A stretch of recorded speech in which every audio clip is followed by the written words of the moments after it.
right, lots of football to talk about. Myra's here with sports. Mike. Lots of football to talk about. The Westshore Rebels don't take the field until the beginning of August, but as far as the players and coaches are concerned, the season starts now. Spring camp gets underway tomorrow in Langford, and Coach John Cartalicchia is banking on big things from his veteran squad. You know, in the past, I've been super excited about recruits, and I am super excited about recruits, but I'm got to be honest with you, this year I'm more excited about our veteran players because that's what's going to make this team this year. Yes, there's been some growing pains for the Westshore Rebels, but Coach C's rookie club has developed into a family of men who are ready for a Rebels resurgence. 20 returning starters will be expected to lead this team on and off the field. With a ton of talent to work with, Coach Cartalicchia says good will not be good enough.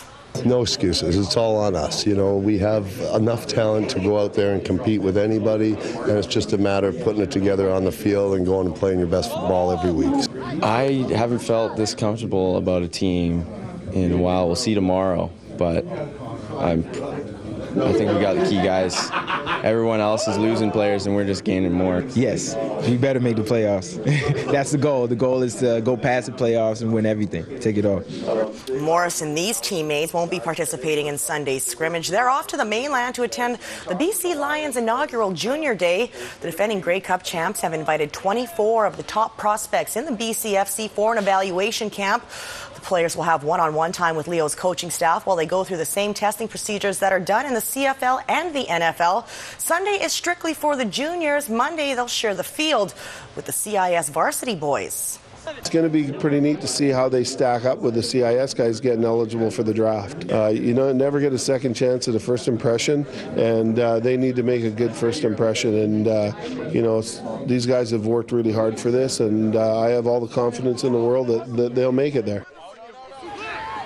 Well, there are a few other Island football players looking to turn some heads on Sunday as well. 5 members of the BCFC champion VI Raiders also received an invite to evaluation camp, including their quarterback Jordan Yance. He was one of a handful of junior players invited to the camp last year and knows what to expect. It's a great opportunity for all of us to get out there and show what we got and show that, you know, obviously St. Andrew, that, you know, junior players do have it. So, you know, we, you know, a bunch of us on this team and the Raiders have been training for that and got pretty high expectations. So we just got to go and fulfill them. All right, let's talk sports and football news tonight, Mike. Can you believe we're talking football already, Hudson? Andrew Harris hasn't played for the VI Raiders for 2 full seasons now, but he continues to have a direct impact on the junior brand of football, due in large part to Andrew's breakout season with the BC Lions. The Grey Cup champions are paying closer attention to the BCFC and have invited the league's top players to camp this weekend. I'm just hoping to get out there and, you know, at the end of the day, be myself. I mean, I'm not going to try and be someone that I'm not, and that's something I've always lived by my whole life, and I want to be myself and, you know, show them, you know, that I am, you know, capable of doing it, and I want to maybe one day fulfill my dream. I've heard it's the time you have to prove yourself is pretty limited, but it's good. It's a good opportunity to get your name out there and show everybody what you're about. Jordan Yance and Andrew Smith, 2 of Harris's Raider teammates and 2 of the 5 Raiders that have received an invite to BC Lions' inaugural Junior Day.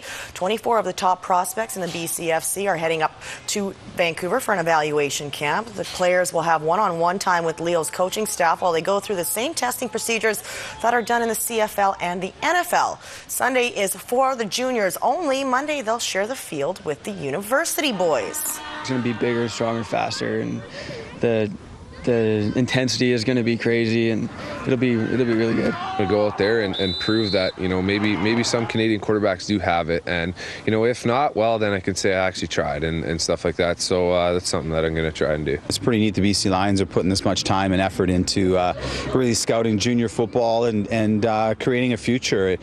There's another route to becoming a pro instead of going to CIS and hopefully getting drafted. So, you know, that keeps some good players in our programs as well, and keeps us connected with the BC Lions, and that's always exciting, as we all know from last year going through it with Andrew.